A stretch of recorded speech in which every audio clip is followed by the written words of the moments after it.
सदाशिवसमारम्भाम् शङ्कराचार्यमध्यमाम् अस्मदाचार्यपर्यन्ताम् वन्दे गुरुपरम्पराम्।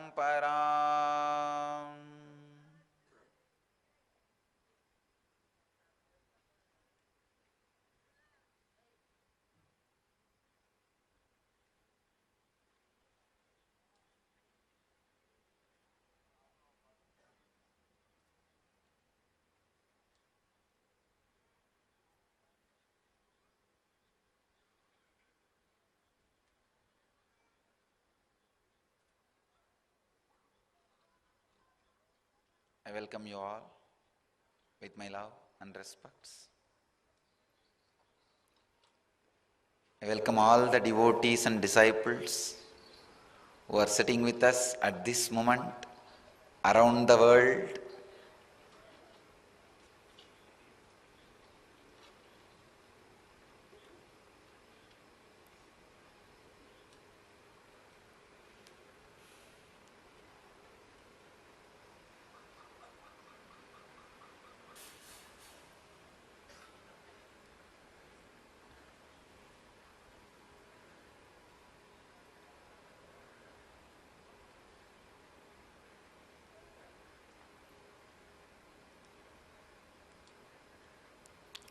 Before entering into the satsang,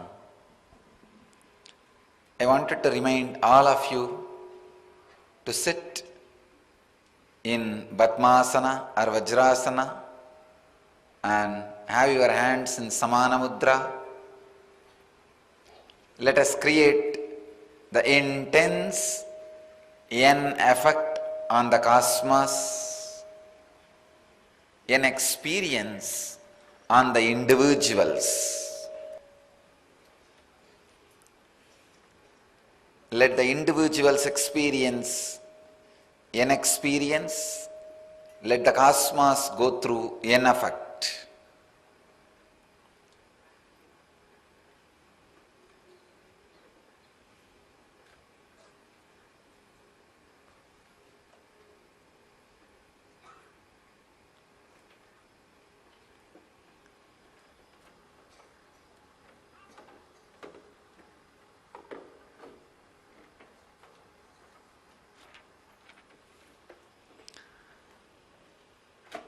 Forty-six cities are sitting with us two-way.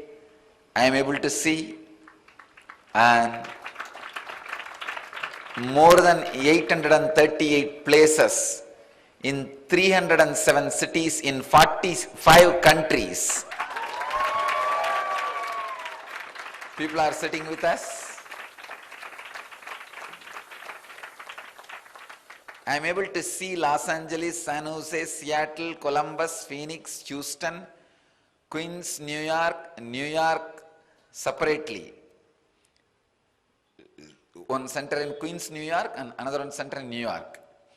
New Jersey, Philadelphia, Oklahoma City, North Carolina, Miami, Honolulu, Western Florida, Pullman, Washington, Madison, Texas, Maryland, Atlanta, Toronto, Vancouver, Mexico, Brazil, Guadeloupe, Australia, New Zealand, Hyderabad, Mumbai, Salem, Kuala Lumpur, Georgetown, Kulim, Dubai, Singapore, in Europe, Slovakia, Poprad and Kosais, in England, London, Birmingham, Aylesbury, and Spain, Croatia, France, Germany, Turkey, Africa, Morocco.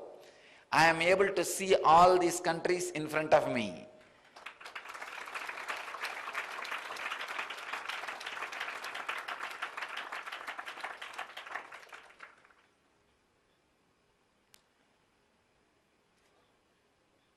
I welcome all of you for this greatest, intense spiritual effect we are going to create on individual and on the cosmos.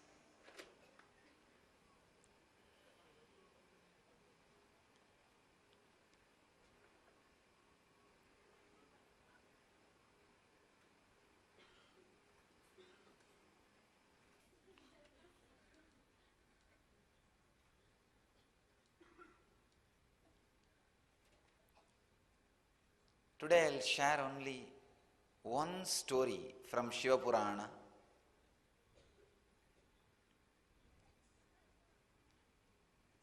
Story of Dakshinamurti.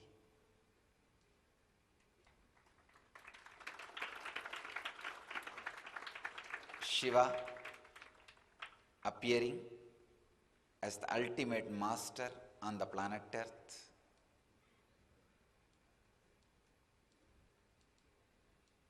Long, long ago, once upon a time, when humanity was soaked in ignorance, as it is still now,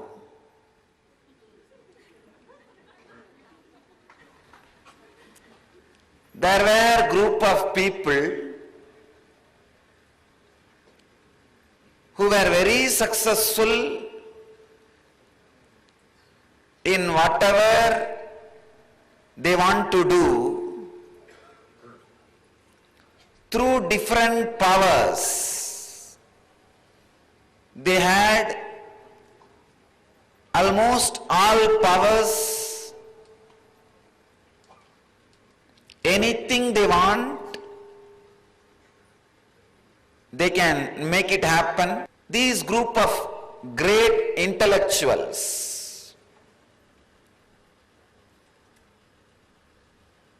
lived in a place called Tarukavana.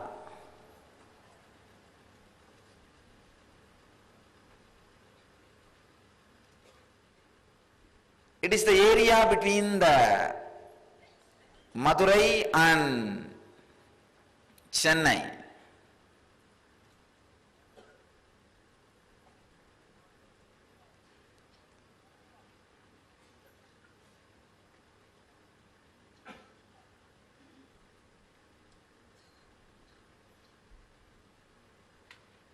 The place Tarukavana,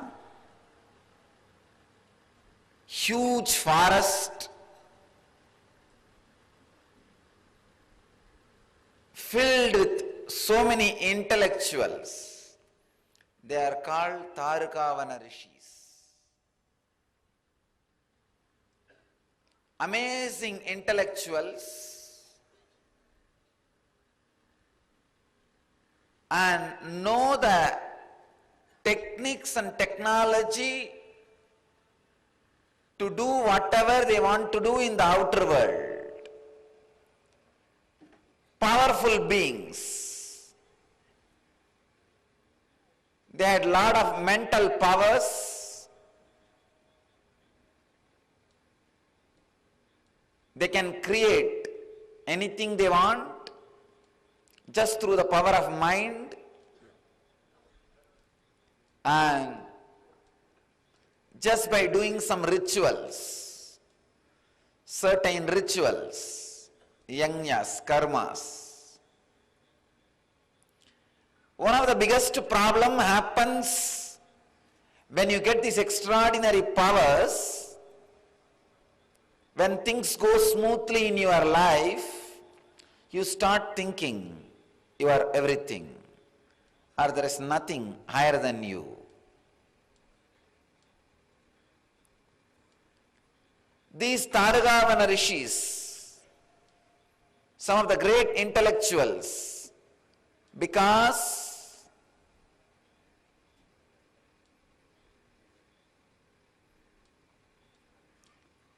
they felt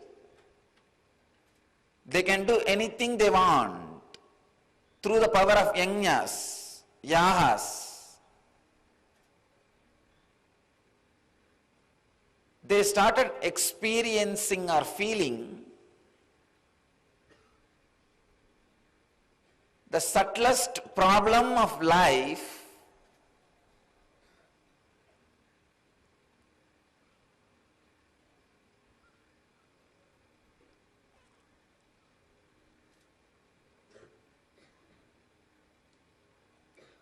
pseudo-ego asserting itself as ultimate. Pseudo-ego asserting itself as ultimate is what we call atheism. Pseudo-ego, when it asserts itself as the ultimate, it is atheism. So these intellectuals who lived from Chennai to Madurai,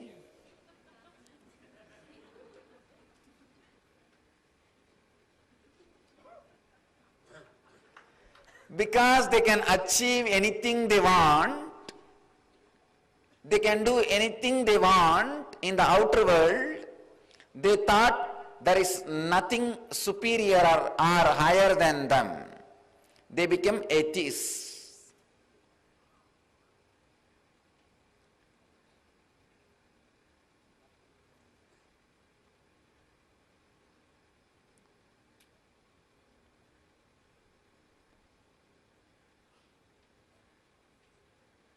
The foolishness of the intellect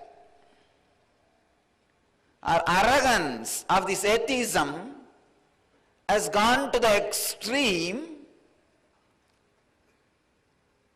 and they started becoming arrogant and a threat to the society.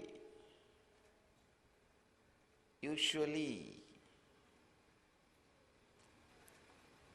when atheism settles in you, when you are not ready to respect anything higher than you, your intellect, you are a threat to society.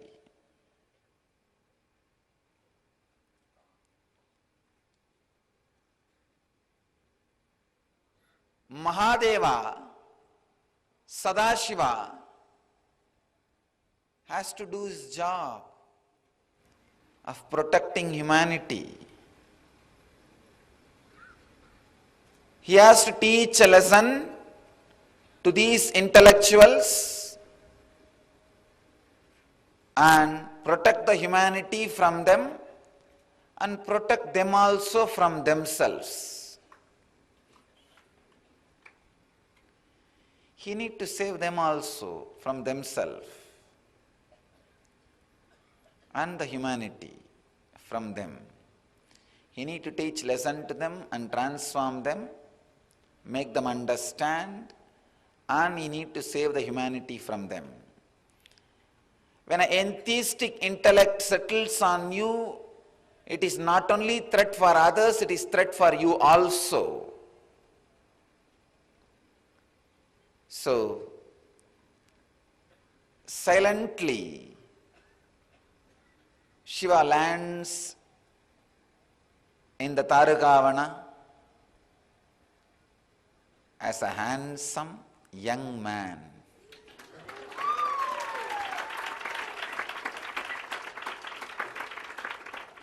And the extraordinary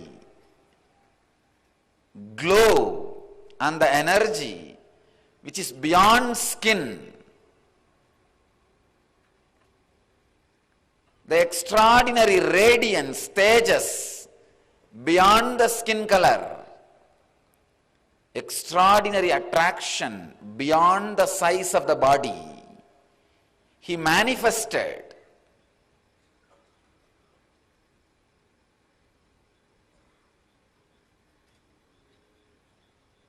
as this young man filled the whole Tarugavana.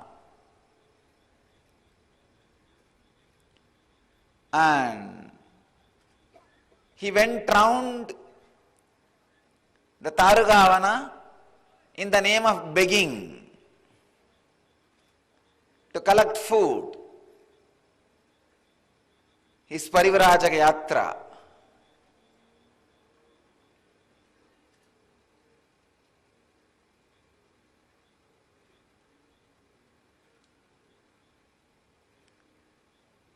All the wives of the rishis saw this extraordinary charismatic energy expression.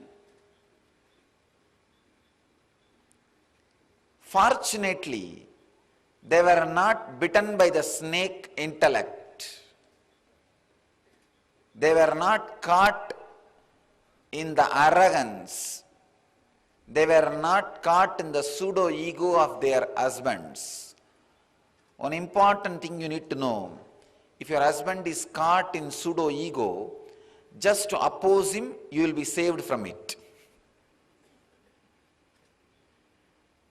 You know he is caught, so that awareness will save you from it.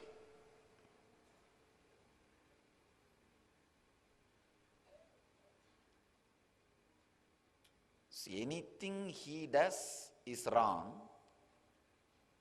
is a basic law with which women live. Same way men, anything she does is wrong is the basic law with which he or she lives. Sometimes this basic law helps if he is really doing something wrong. So with these Tarugavana intellectuals, rishis, they were really doing something wrong. So the understanding the women carried helped them, saved them from that pseudo-ego.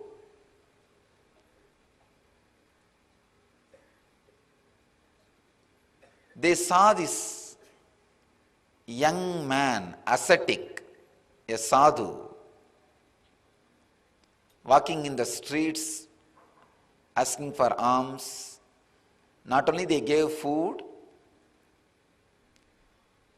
they just lost themselves in his presence and glory.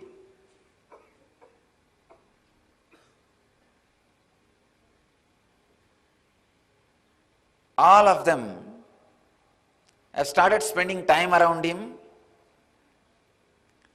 started listening to his teachings.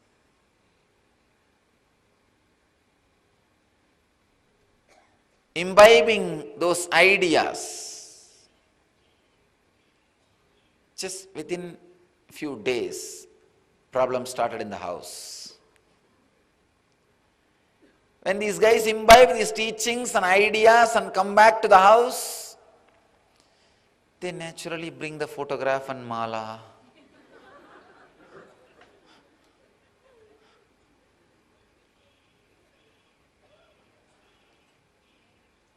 When they started living these ideas in the house, the ego of these intellectuals was really hurt. What? We are leaders of the society. Everybody respects us. They don't understand. Everybody fears them, not respect them.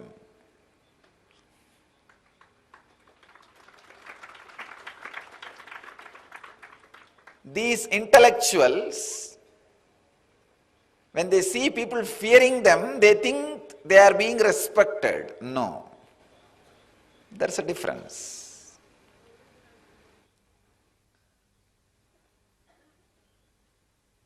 They think, what? We are being respected in the society, but these women are going behind some young man and following those teachings, his teachings and his practices. What is going on? The problem started in the house. So it is too much. Within 2 days, there was a meeting of all the intellectuals, big discussion, how to stop this young sadhu going around and begging and giving lessons and teachings and taking classes. Something immediately need to be done. Otherwise, we will not have anybody in our house. We will be left all by ourselves. Everybody has started following them. Atheism is deeply insecure because it is built on insecurity. The very root of atheism grows on insecurity. So the insecure feeling has started. Now they all gathered, plan for conspiracy. How to stop this young man, young sadhu,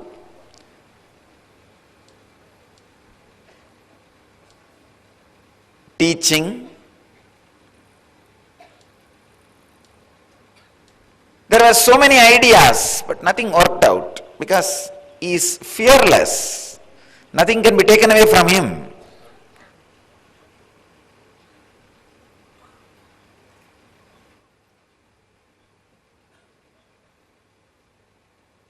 How to stop him teaching? They discussed. Finally got disgusted because they could not come up with any creative idea. When the insecurity and disgusted mood gathers, there comes the great poison of violence.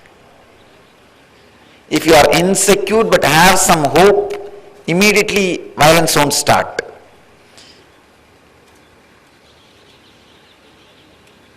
But when the feeling of disgusted and insecurity, when both gathers, the violence starts.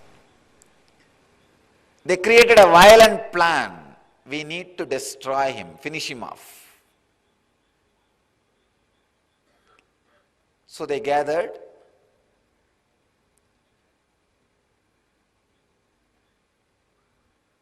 Started spreading waves.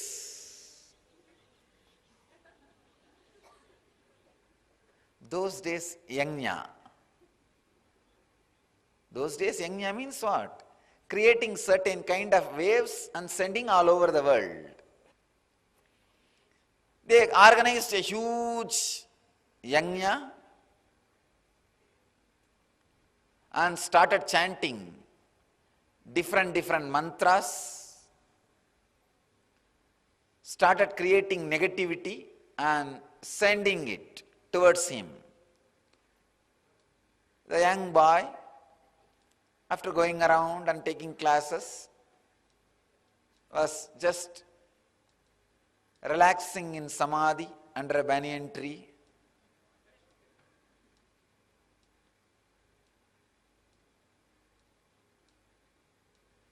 First, those intellectuals created a damaru, which was creating an intense sound. Just through sound, it was destroying anything which comes in its presence. Those intellectuals commanded the damaru, go and kill that man and come, kill that sadhu. Damaru came with all its speed. The young sadhu was sitting under the banyan tree.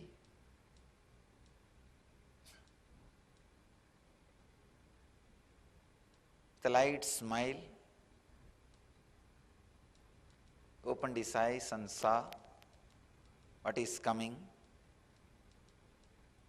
The damaru with all the vigor and power was trying to come near to destroy.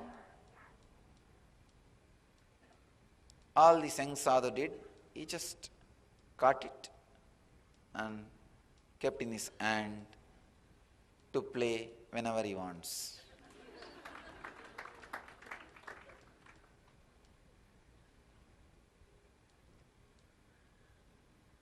These atheist intellectuals got completely shaken. God, what is this? Such a big weapon we sent. Nothing has happened. Everything is going properly.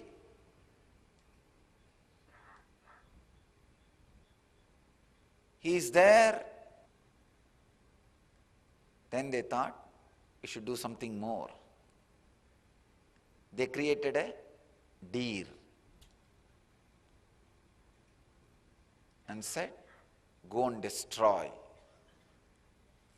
this young sadhu. The deer came. Again, Mahadeva just smiled at the deer and caught the deer in the left hand, said, You just be with me to play whenever I want. Still he is having it in his left hand. He's playing with it. Then they created another huge weapon. It's called Maru. They sent that weapon. All right, at least you go and destroy him and come back. Neither Damaru nor Deer did the job. You go. When that came again, he did not even move. Just picked up that Maru and kept it in his right hand. Be with me. You may be useful whenever I want.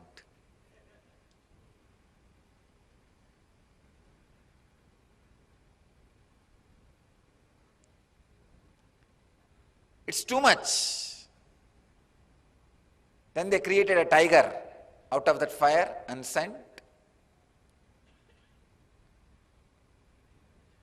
Mahadeva not only killed the tiger, took out that skin, started wearing it as dress.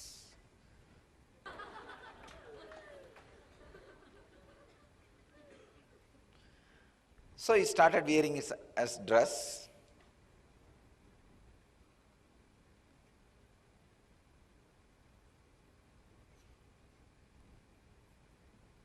Then they created an elephant. Again, different energies.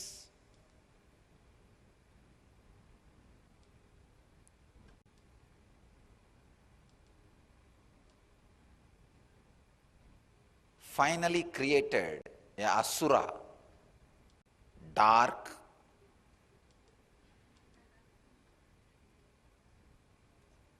cunning, cruel, dumb.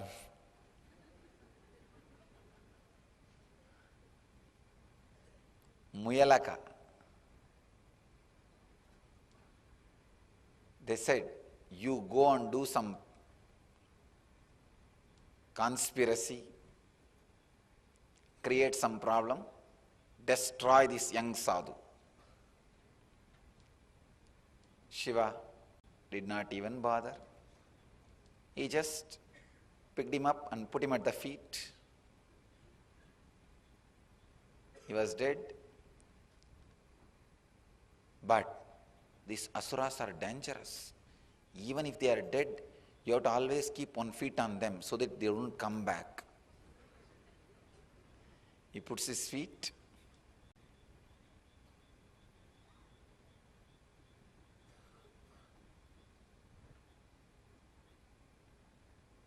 Realizing their utter failure,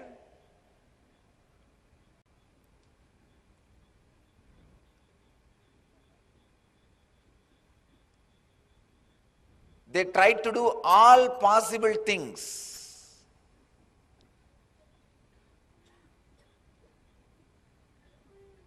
Sending different weapons in a different way and different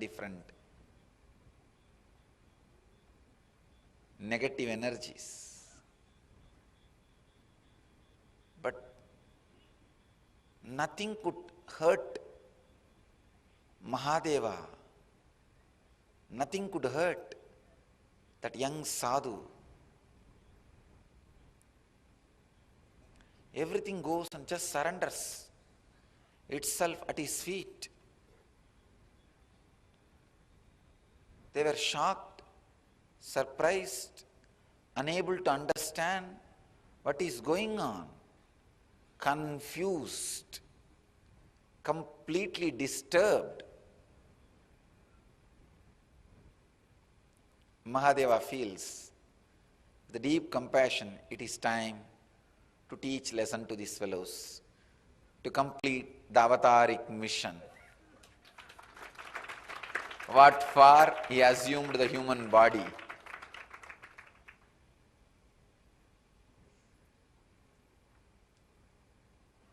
He feels it is time to teach lesson.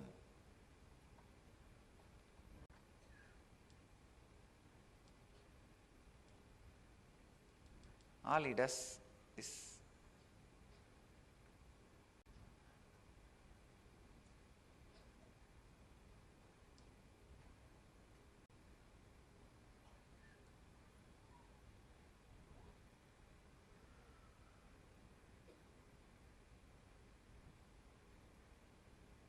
sits in his intense silence.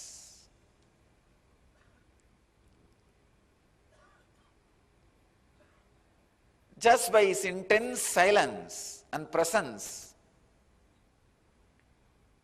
those rishis forgot all the extraordinary techniques and powers they had, the technology to create new weapons and new negative energies. They completely forgot the whole thing. The moment they started forgetting, they are shaken. They thought, oh God, what is going on? So they decided, before we lose everything, let us do our final try. The very fire, Agni, in which they do the homa and create anything they want, that very fire they commanded, come on, it is time, you go and destroy him, or we will be destroyed. The fire comes in full speed. That's the last weapon they had.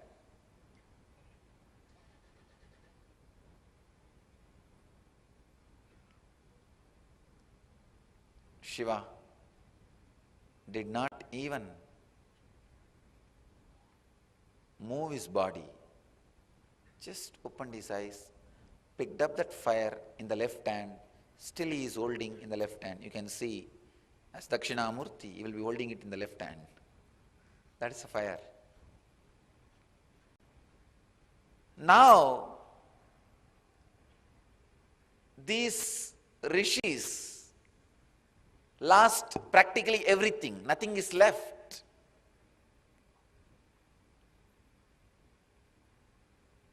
It is too much, too strong lesson for them.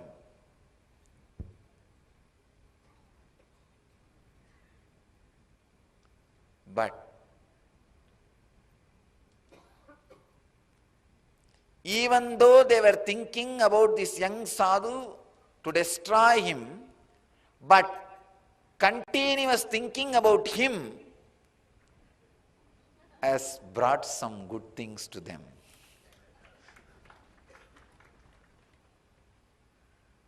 Those rishis are fortunate. Maybe the layer of negativity they carried was very less. Just because they were constantly thinking about him, they finally decided, if there is somebody who can stand all the negative things we can do and still be calm, composed, and continue what he wants to do, then he must be extraordinary power. They had little intelligence also along with their intellect. Fortunately, they went and surrendered at the feet of Mahadeva. Because they surrendered, Shiva gave knowledge to them also. Not only he saved humanity from these atheistic intellectuals, because they also surrendered, he saved them also from themselves.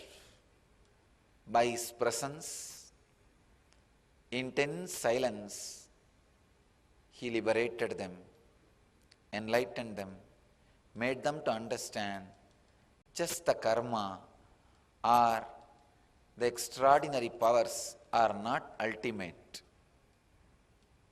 There is something more than that.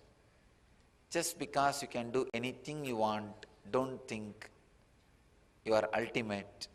There is something more than you. He gave them the real sense, the truth, took them beyond that atheistic intellect or pseudo ego. Understand this story.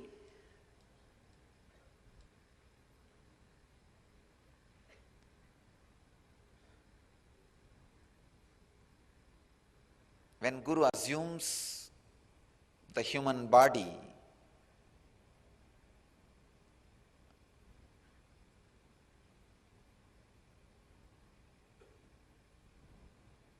when he comes down to the human frequency to save humanity from atheistic intellectuals and save themselves from themselves, save them also from themselves.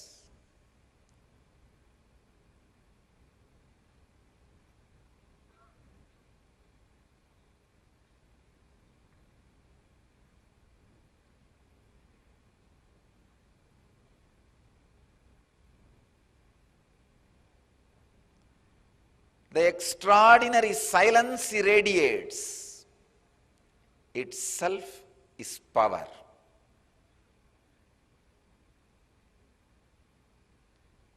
In this whole story, Shiva did not fight even once. He never fought back. He was in silence. All he did is, whatever weapons were sent towards him, he used them nicely for himself, that's all. Kept the fire as a heater, had the damaru for playing, had the tiger skin as a dress, had the elephant skin as the blanket. Whatever negative energy was sent towards him, he beautifully used.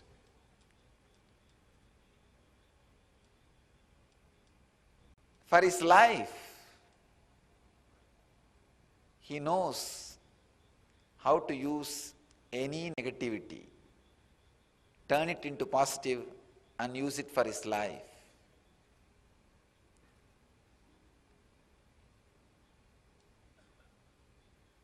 Because of his extraordinary energy and silence and the spiritual presence, any negativity comes, just dies down and starts supporting him in positive way.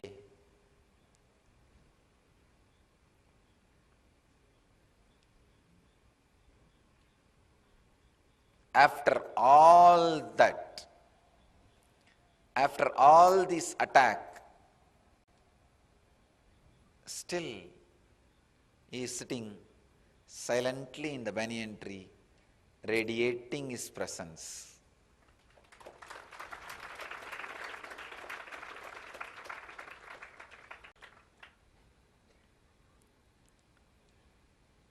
The inner space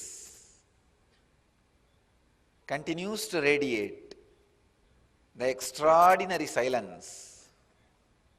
An intense presence goes on inspiring everybody to transform themselves. First, he destroys all the negativity thrown towards him and turns them into positive energy.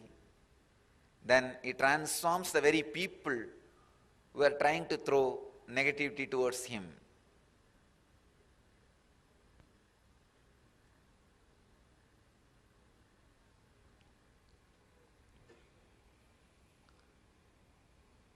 Remember, in each one of you, there is an inner space which is Dakshinamurti.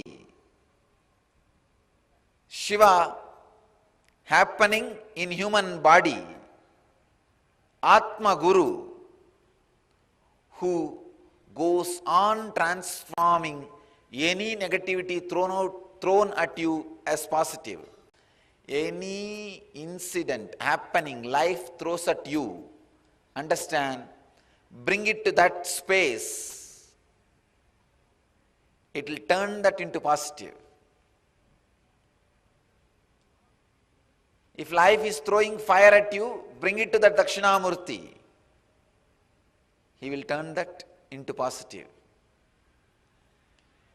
Anything brought to him turns positive. I'll initiate you all into the process of keeping the Dakshinamurti alive in you, keeping the Guru alive in you.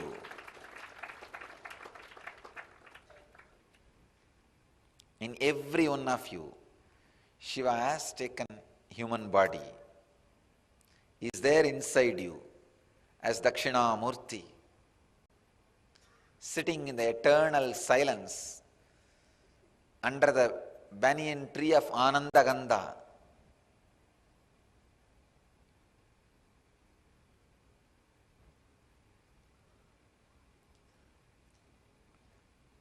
Radiating the intense silence and energy.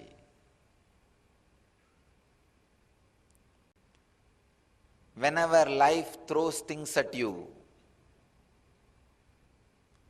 any negativity is thrown at you, all you need to do is relax into his space, bring that negativity to his space. You will see it disappears. It just disappears. The whole thing will be turned from negativity to positivity.